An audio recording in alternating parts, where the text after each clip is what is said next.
The silence in Michael's apartment was heavy, a suffocating blanket that pressed against Sarah's chest the moment she unlocked the door with her spare key. It wasn't the quiet of an empty room. It was the profound stillness of an ended life. She found him in the living room, staged almost artfully on the rug, the scene devoid of the chaotic violence she associated with murder. It was clinical, precise, and terrifyingly familiar. Her breath caught, not in a scream, but in a sharp, agonizing intake of air that tasted of metallic copper. The logistics part of her brain, trained to assess supply chains and identify bottlenecks, instantly overrode the emotional tidal wave. She didn't see her lover. She saw a crime scene. And what terrified her most was the lack of struggle, the absence of forced entry, and the single, perfectly placed wine glass on the table, her favorite vintage, with her lipstick stain clearly visible on the rim. This wasn't a crime of passion, it was a composition. Every element in the room seemed arranged to tell a specific narrative, one that pointed directly to a lover's quarrel gone wrong.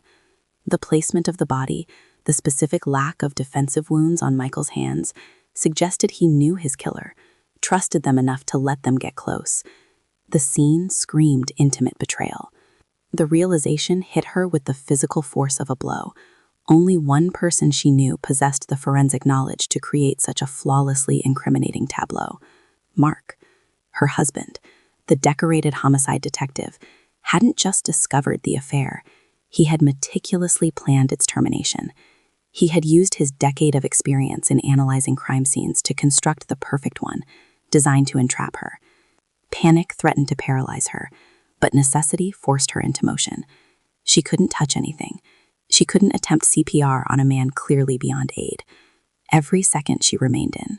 That apartment increased the statistical probability of leaving trace evidence that Mark would inevitably find because he would be looking for it. She backed out of the room, wiping the doorknob with her sleeve, her mind racing through the horrifying logistics of her own frame-up. The drive home was a blur of paranoid glances at the rearview mirror. Every pair of headlights felt like a surveillance team. Every red light felt like a trap waiting to spring. She had to call Mark. It was Tuesday night. They always spoke at 9 p.m. if he was on a late shift. Not calling would be an anomaly, a data point he would log and analyze later.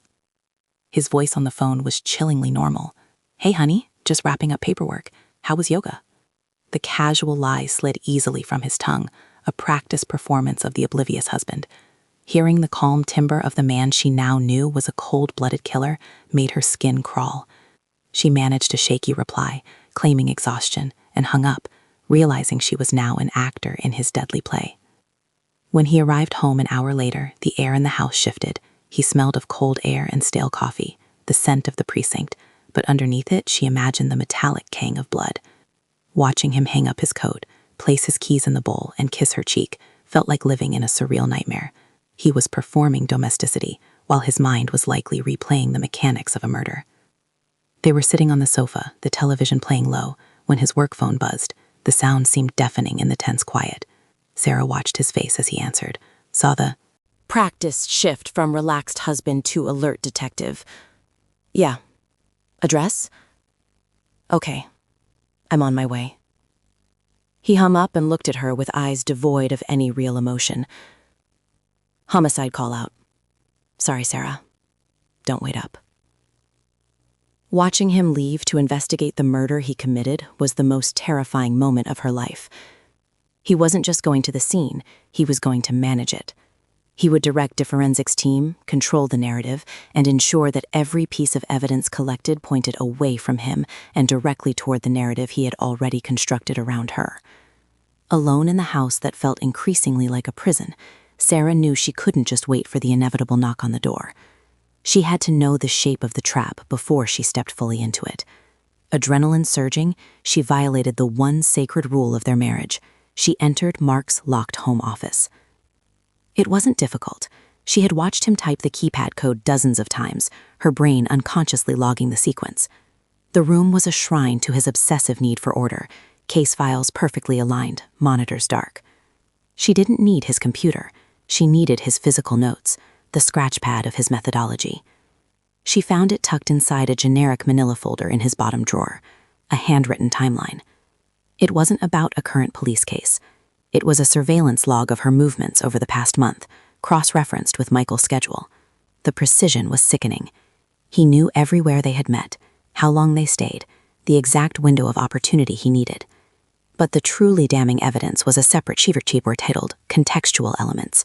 It was a shopping list for framing her, the specific wine she drank, the type of fibers from her favorite scarf, a note to ensure her fingerprints were on a specific glass.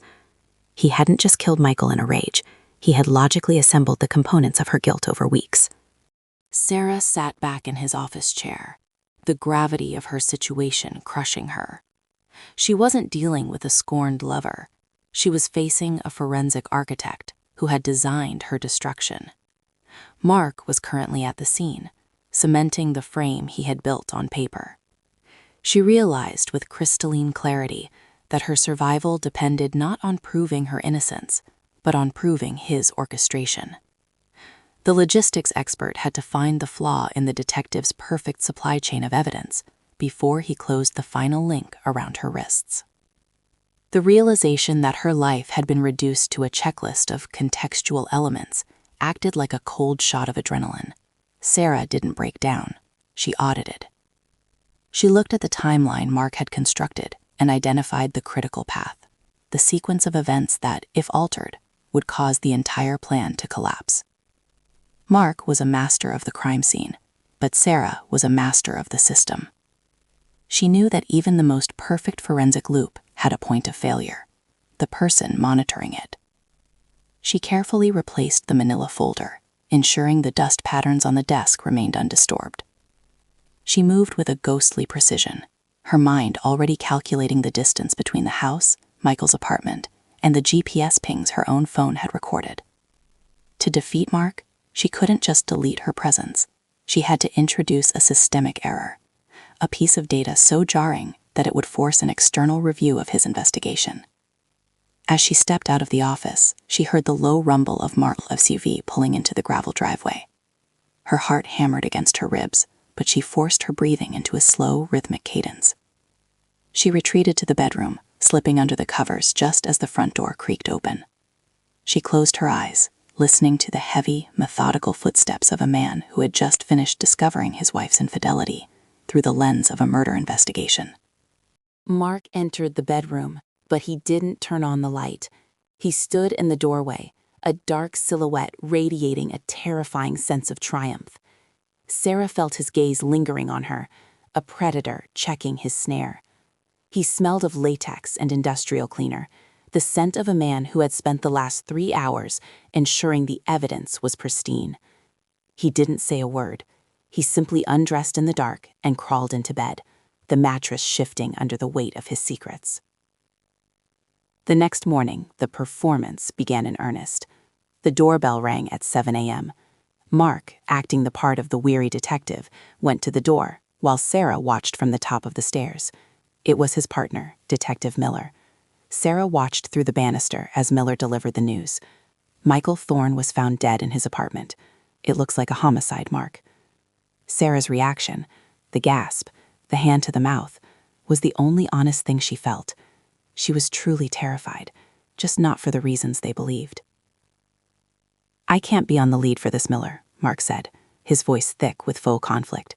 He was a friend of the family. It was a brilliant tactical move.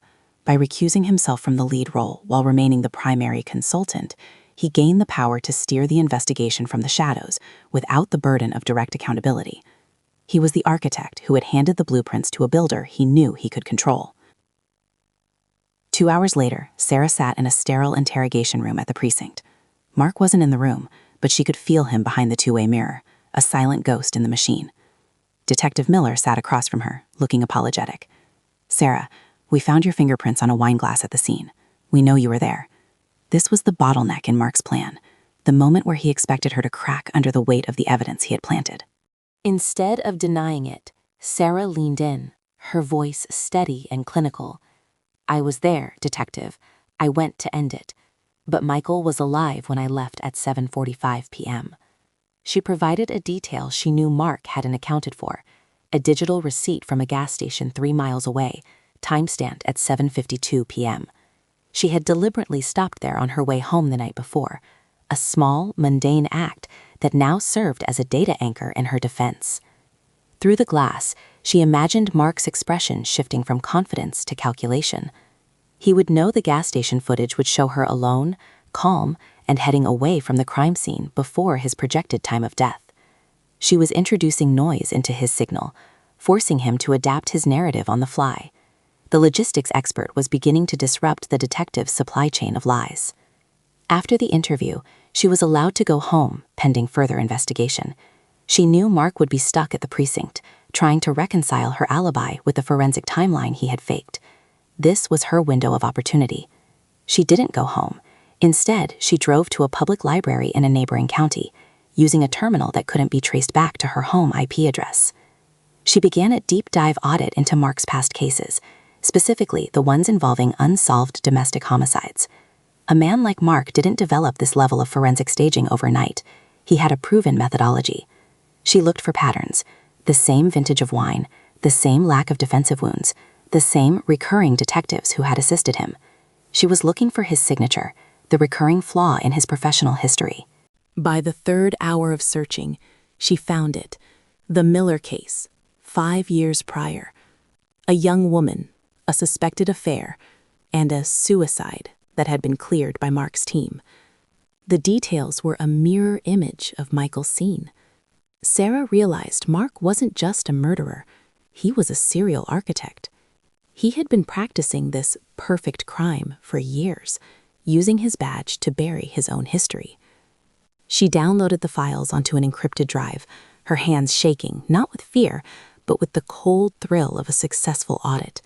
She now had the historical data to prove Mark's behavior wasn't an isolated incident of a jealous husband, but a systemic abuse of power. She wasn't just fighting a murder charge anymore. She was dismantling a monster's career. As she drove back into her own jurisdiction, she saw Mark's SUV following her at a distance. He was no longer hiding his surveillance. He was escalating, moving from the investigation phase to the cleanup phase. He knew she was digging, and in his world, people who dug too deep into his files didn't stay around to testify. The final confrontation wouldn't happen in a courtroom or in an interrogation room. It would happen on the terrain she chose. Sarah pulled into the driveway of their home, looking at the house through the lens of a tactical map. She had 4 hours before the sun went down. She had the evidence of his past, the proof of his current frame-up, and a deep understanding of his need for control. She wasn't the suspect anymore. She was the one setting the final, inescapable trap. Inside the house, Sarah didn't head for the gun safe or the kitchen knives. She headed for the network router. In the world of logistics, a system is only as strong as its visibility, and Mark's greatest strength was his ability to operate in the dark. She began a rapid data migration protocol, uploading the encrypted files of his past crimes to a dead man's switch, a cloud-based server programmed to blast the evidence to every major news outlet and internal affairs if she didn't check in every 60 minutes. She heard the front door open, the heavy, deliberate click of the lock echoing through the hallway. Mark didn't call out a greeting. The time for domestic theater had ended the moment he saw her at that library. He walked into the kitchen, where she sat calmly at the table, his service weapon visible on his hip, his face a mask of professional indifference.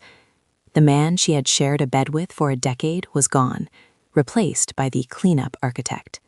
"You went for a drive, Sarah," he said, his voice a low, vibrating hum of controlled aggression. He didn't sit. He stood in the doorway, blocking her only exit, his presence designed to induce a claustrophobic response. In my experience, when suspects go for a drive to a different county, they're usually looking for a place to dump something, or they're looking for things that don't belong to them. Sarah didn't flinch. She kept her hands visible on the table, her posture reflecting the optimal defensive state she had calculated. I wasn't looking for something to dump, Mark. I was looking for a root cause analysis. I wanted to know why Michael's murder looked so much like the Miller case from 5 years ago. I wanted to know why a decorated detective has a signature that follows him like a shadow. The air in the kitchen seemed to freeze. Mark's eyes narrowed, a flicker of genuine surprise breaking through his clinical exterior. He hadn't expected her to find the historical data. To him, Sarah was a variable to be managed, not an analyst capable of auditing his entire career. "The Miller case was a tragedy," he replied, his hand resting casually, threateningly, on his belt. "A tragedy that was closed by a competent team, just like Michael's case will be." "It won't be closed, Mark. Not by you," she countered, her voice gaining a sharp, industrial edge. "Because you made a procedural error. You assumed I was the end user of your narrative, but I've turned your perfect crime into a public record. Every 60 minutes, a server checks for my heartbeat, my digital presence. If I'm not there to enter the code, 5 years of your cleanup work goes to the Attorney General. You can't investigate your way out of a global broadcast." Mark stepped forward, the physical intimidation now overt. He was used to dealing with people who screamed or begged. He wasn't prepared for someone who treated his threats like a failing supply chain.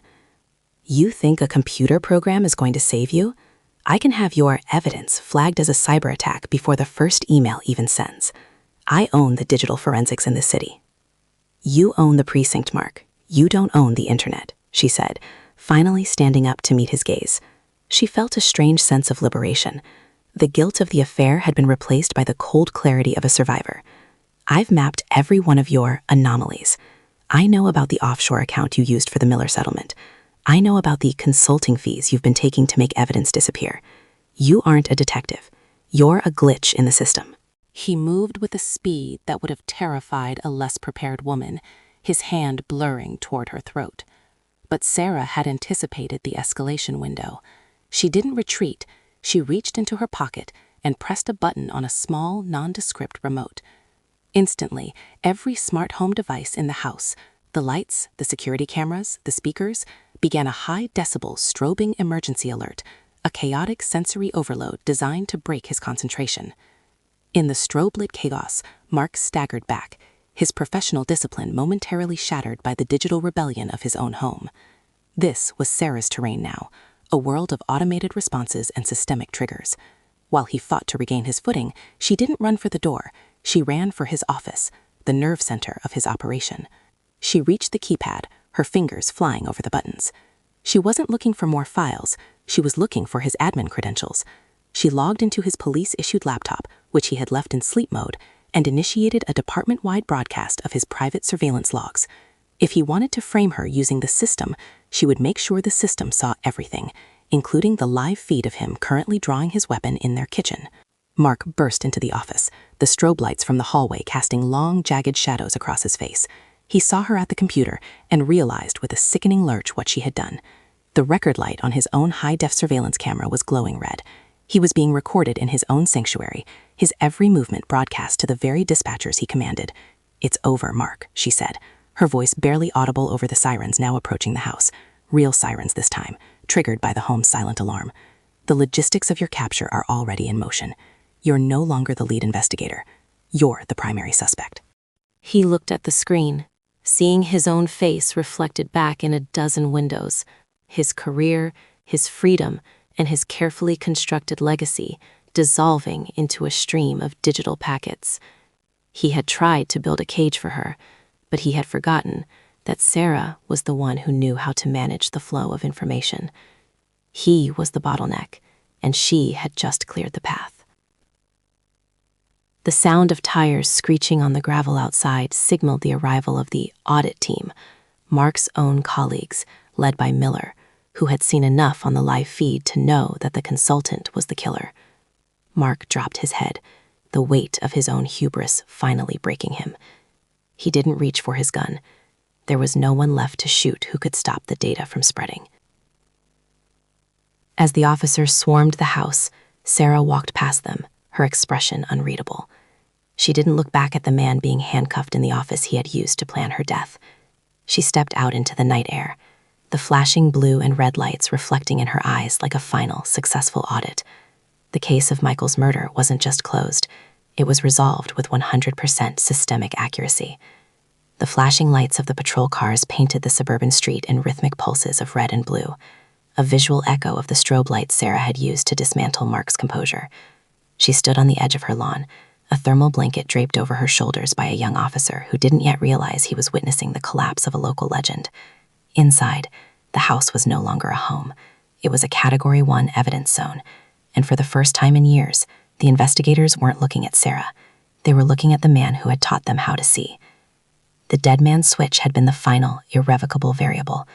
Even as Mark was being read his rights, the servers she had programmed were already pushing the cleanup archive to the state's highest-reaching journalists. By dawn, the Miller case wasn't just The state's highest-reaching journalists. By dawn, the Miller case wasn't just a cold file. It was a national scandal. The logistics of the fallout were massive, a systemic chain reaction that pulled every one of Mark's closed cases back into the light for a federal audit.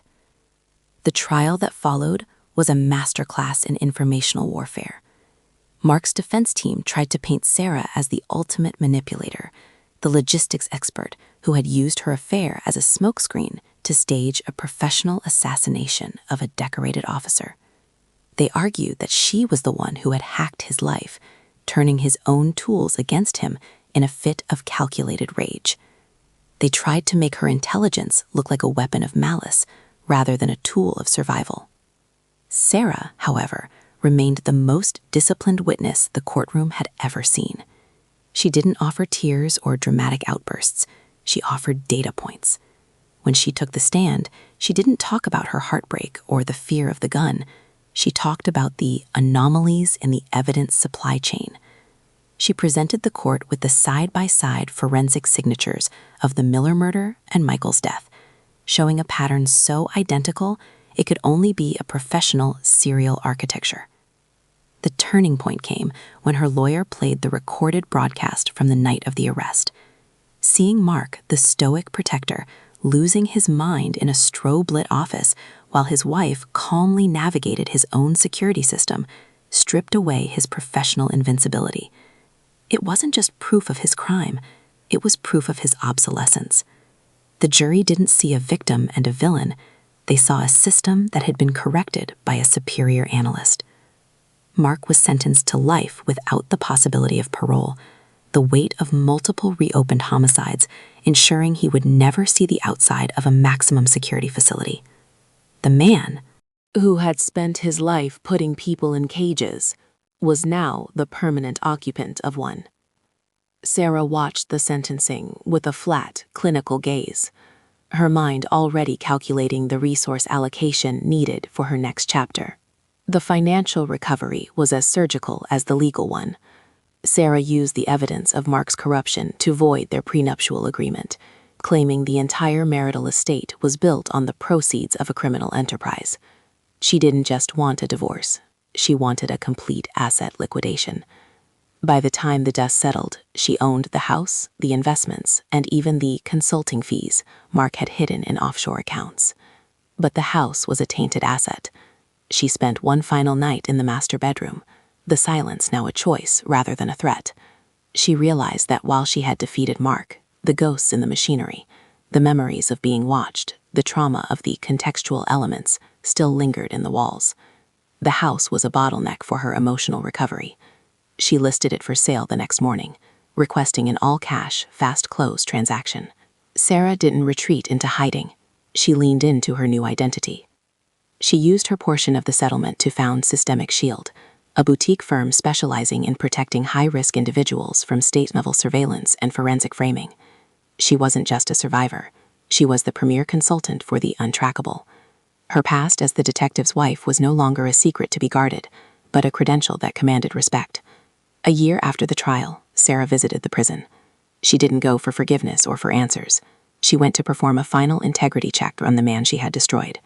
Seeing Mark behind glass, stripped of his suit and his badge, he looked like a corrupted file, fragmented and useless. He looked at her with a mixture of hatred and a strange, warped admiration. "You were the only case I couldn't close," he rasped through the intercom. "You didn't close it, Mark, because you didn't understand the user interface," she replied, her voice calm and devoid of heat. "You thought the system was the badge and the gun. You forgot that the system is only as good as the person who knows where the flaws are hidden. I was never your suspect. I was your auditor, and you failed the inspection. She left his wedding ring on the small metal ledge, the only physical evidence of their life together that she hadn't yet disposed of. As she walked out of the visitor center, she felt the final weight of the investigation lift from her shoulders. She had successfully navigated the most dangerous logistics chain of her life, and she had come out with her integrity, her freedom, and her future intact. She moved to a new city, a place where the lights weren't sensors and the smoke detectors were just smoke detectors. She built a life that was redundant and secure, filled with people who valued her mind for its brilliance rather than its utility. She no longer looked at the world as a series of traps, but as a series of choices, each one a data point in a life she finally owned. The story of The Detective's Wife became a legend in both law enforcement and tech circles, a cautionary tale about the dangers of hubris and the power of a disciplined mind. But to Sarah, it was just the initialization phase. The true story began the day she stopped being a piece of evidence and started being the one who controlled the narrative. In her new office, overlooking a skyline she had mapped for herself, Sarah sat down to write her final report. She titled it, The Unsolved Pace of Us, Final Resolution. She didn't need a detective to sign off on it. She hit the save button, closed her laptop, and walked out into the world, a woman who was finally and permanently unhackable. The case was closed. The glass walls of Sarah's new firm, Systemic Shield, offered a panoramic view of a city that no longer felt like a grid of traps. Her desk was clear, save for a single encrypted tablet and a cup of coffee that she had brewed herself, free from the lingering paranoia of a tainted kitchen. She had successfully transitioned from a high-value target to the primary architect of her own security, proving that in any system, the most resilient component is a mind that refuses to be managed. The scars of Mark's cleanup attempt remained, but she viewed them as hardened code, lessons in structural integrity that made her current operations flawless. She spent her days identifying the subtle glitches in the lives of her clients, helping them build digital and physical perimeters that even a master detective couldn't breach. Her past was no longer a weapon used against her. It was the foundation of a reputation built on the absolute destruction of a predator's legacy. Mark's name occasionally appeared in internal briefings regarding the ongoing federal audit of the precinct, a ghost in the machine that was slowly being purged of his influence. He was a frozen asset, a man whose life had been reduced to a serial number in a maximum security database. Sarah never checked the updates. She didn't need to monitor a threat that had been completely neutralized by her own strategic counterstrike. One evening, as the sun dipped below the skyline, Sarah found herself sitting on the balcony of her new, unlisted apartment. There were no smart sensors monitoring her heartbeat, no hidden lenses capturing her movements, and no contextual elements being logged for a future frame-up. For the first time in a decade, her life was analog and honest, a simple stream of moments that belonged entirely to her. She realized then that Mark's greatest mistake wasn't the murder or the surveillance. It was the assumption that Sarah's love made her a predictable variable. He had underestimated the logistics of a woman's soul, failing to see that the same devotion she once gave to their marriage could be redirected into the precise, clinical demolition of his lies. Truth, she discovered, was the only system that didn't require a cleanup crew. Sarah picked up her pen and noted one final entry in her personal log, a document that would never be shared with a lawyer or a journalist. It was a simple verification of her own freedom, a statement of total operational success. She wrote the words with a steady hand, closed the book, and walked into the quiet warmth of her home. The audit was complete, the system was secure, and the case was forever closed.